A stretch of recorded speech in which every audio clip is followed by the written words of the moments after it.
गणित के प्रति जो बच्चों का रुझान कम हो रहा है, उसी सिलसिले में मैंने एक छोटा सा प्रयास किया है जिसमें बच्चों की रुचि गणित के प्रति हो और वो गणित में इंटरेस्ट लें। और जो हमारे गणित विषय को लेकर जो चिंताएँ हैं हमारी, या गणित विषय में संख्याएँ कम होती जा रही बच्चों की, उससे थोड़ा सा बच्चे जुड़े और आगे उसका अच्छा सकारात्मक परिणाम मिले। जैसे यहाँ पर मैंने एक छोटा सा चार्ट बनाया है, ये है दार्शनिक सुकारात जी का। इनका मानना ये है कि प्रश्न को अच्छे से समझ लेना ही आधा उत्तर है। अगला चार्ट मेरा एक कार्टून चित्र को लेकर है, जिसमें चतुर्भुज की जो जानकारियाँ हैं वो इसमें दी गई हैं। अलग अलग शेप में बना के मैंने इसको कोशिश किया है बना के। अगले चार्ट में मैंने ये वृत्त, बेलन, त्रिभुज वगैरह को लेकर त्रिविमीय आकृति जो है उनको लेकर मैंने यहाँ पे एक छोटा सा चार्ट बनाया है। एक झाड़ के रूप में मैंने संख्याओं को यहाँ पर इस चार्ट में मैंने दिखाया है।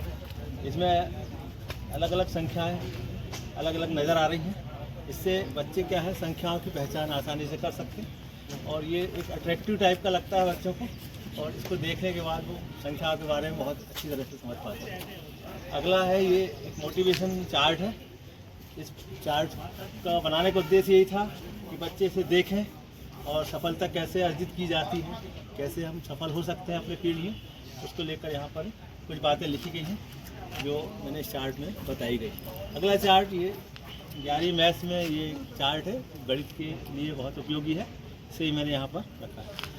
इस चार्ट की अगर हम बात करूँ तो यहाँ पर मैंने संख्या को लेकर जैसे मान लीजिए सम संख्या, विषम संख्या, अभाज्य संख्या, इन लोगों को लेकर एक छोटा सा चार्ट बनाया है, साधारण सा चार्ट। अगला चार्ट मेरा ये मिड पॉइंट थ्योरम को लेकर मध्यबिंदु प्रमेय यहाँ पर दिखाया गया है, तो जिसमें बताया जाता है कि इन्हीं दो भुजाओं के मध्यबिंदु को मिलाने वाला रेखाखंड तीसरी भुजा के समानांतर और आधा होता है। अगला चार्ट मैंने कपड़े से बनाया है। ये कपड़े, एक नीले कपड़े में मैंने ग्राफ को बनाने की कोशिश की है, उसके जो अक्ष है उनको बनाया मैंने और इस तरह से वो एक अच्छा एक स्वरूप देने की कोशिश की। इस चार्ट को यदि कक्षा में लगाया जाता है तो इस चार्ट को देखकर ही बच्चे काफ़ी हद तक समझ जाते हैं कि चतुर्थांश क्या होता है, अक्ष क्या होती है, किस तरह से निर्देशांक लिखे जाते हैं, प्रथम, द्वितीय, तृतीय और चतुर्थ निर्देशांक किस तरह से होते हैं। ये इस चार्ट की हम बात करें, ये चार्ट परफेक्ट स्क्वायर नंबर का। इस परफेक्ट स्क्वायर नंबर में क्या हो रहा है, नंबर्स दिए हुए हैं और यहाँ पर परफेक्ट स्क्वायर नंबर मैंने लिखा है। इस बात को लेकर बहुत बातें आ रही हैं, प्रश्न आ रहा है कि ये कंप्लीट नंबर क्या है। तो कंप्लीट नंबर बहुत सारे लोग नहीं समझ पाते। पूर्ण और संपूर्ण ये दो प्रकार की संख्या हैं। पूर्ण संख्या जैसे मालूम ही है, जानते हैं सभी लोग पूर्ण संख्या क्या होती है, लेकिन कंप्लीट नंबर या संपूर्ण संख्या जैसा कि यहाँ पर मैंने बताया 6 और 28।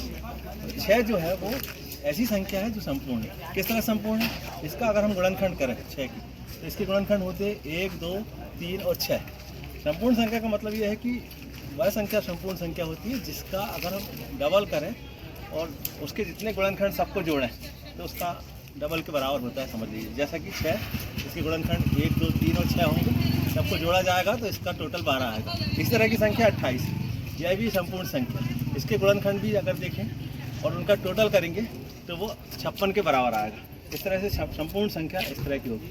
हमारे गणितज्ञ महोदय पाइथागोरस का एक चित्र यहाँ पर हमारे एक बच्चे ने बनाया था, 11वीं कक्षा की छात्रा है वर्षा अहिरवार, उसके द्वारा ये चित्र बने हैं। एक 9वीं क्लास की छात्रा है, उसने ये आर्यभट्ट का चित्र बनाया, रुचि डहरिया नाम है उसका। ये चित्र उनके द्वारा बनाए गए।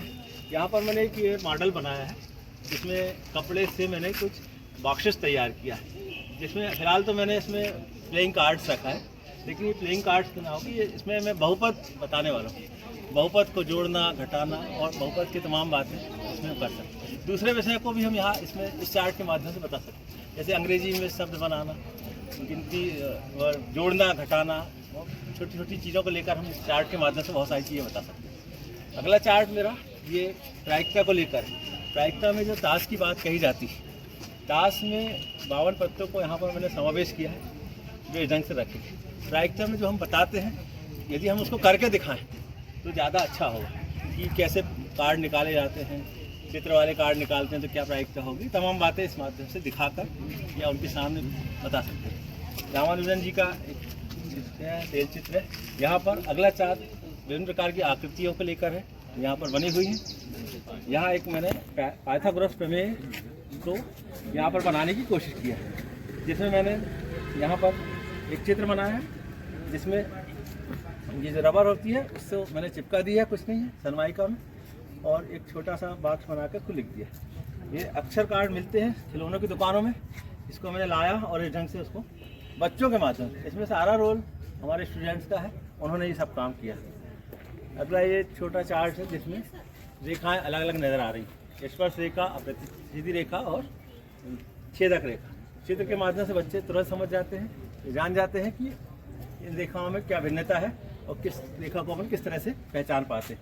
नंबर सिस्टम का एक यहाँ पर या संख्या पद्धति का यहाँ पर मैंने एक बनाया है, जिसमें एक सर्किल दिया है, सब सारे नंबर्स का मैंने एक सर्किल बनाया है। छोटा सर्किल, उससे बड़ा ताकत, पूर्ण, पूर्णांक और परिमेय, और इसके अलावा ये अलग से जो बनाया है मैंने, ये अपरिमेय के लिए बनाया है। सारी संख्याओं को एक उसमें बंद किया है जो एक वास्तविक संख्या है। अब यहाँ पर नाम नहीं लिख पाया मैं, लेकिन भविष्य में मैं इसमें नाम लिखूंगा। आरोही और अवरोही क्रम, इंक्रीजिंग और आरोही और अवरोही क्रम को मैंने यहाँ पर इस चित्र के माध्यम से बताया, किस तरह से आरोही होगा और किस तरह से अवरोही होगा। इस चित्र देखकर बच्चों पे काफ़ी अच्छा असर पड़ता है।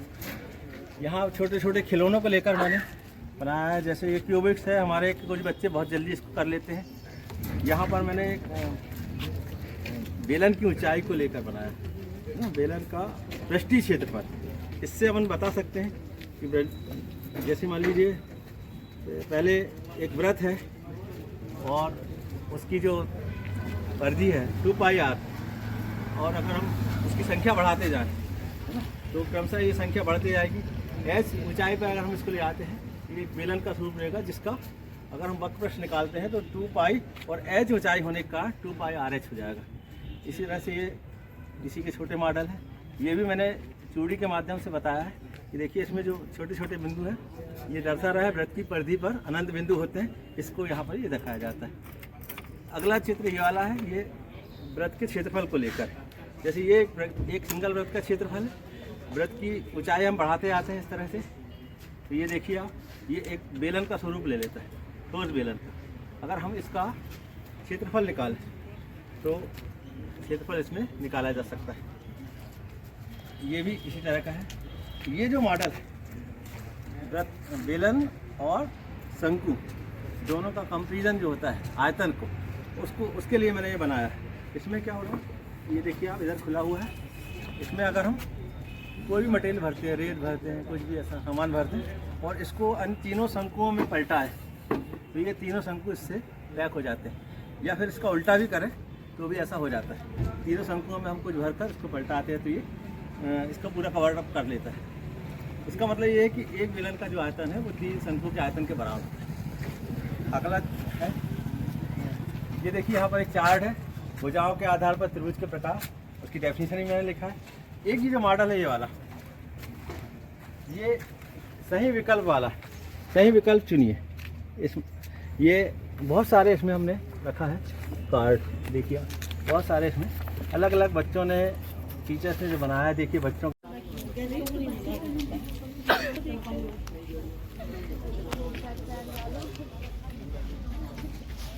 देखना, अब यहाँ के प्रिंसिपल से कहेंगे तो कहेंगे क्या करोगी। पहली गलती नहीं, प्रिंसिपल नहीं मना कर देंगे। रही बात बच्चे को कहेंगे मैम आप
सर जी नमस्कार सर, बहुत सराहनीय कार्य किए हैं सर आपने, बहुत ही वेल डन सर। सर तो सर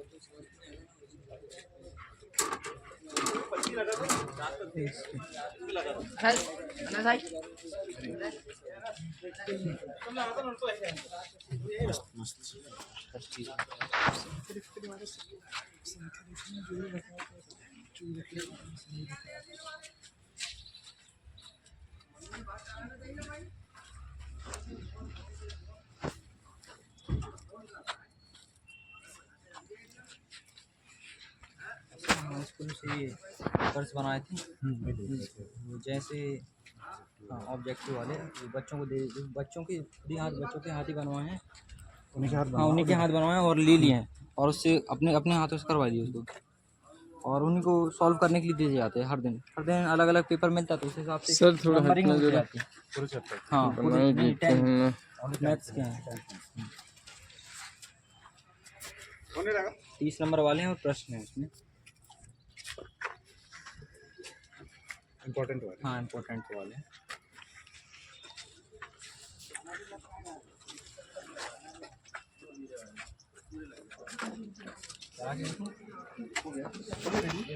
चलो बंद कर ही देते हैं इसको तो। ये ऑब्जेक्टिव है ये भी।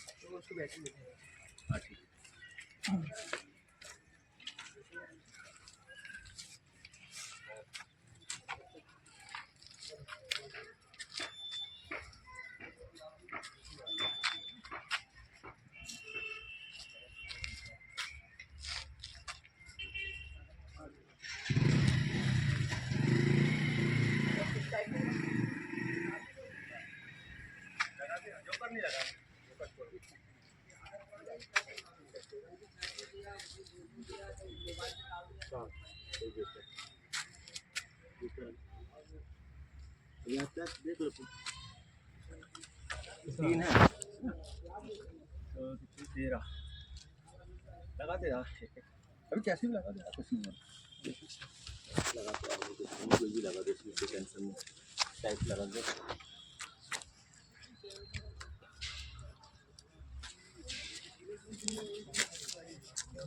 लगा देना क्या ऐसा काले वाले को काला ला ऐसी सेटिंग कर लो।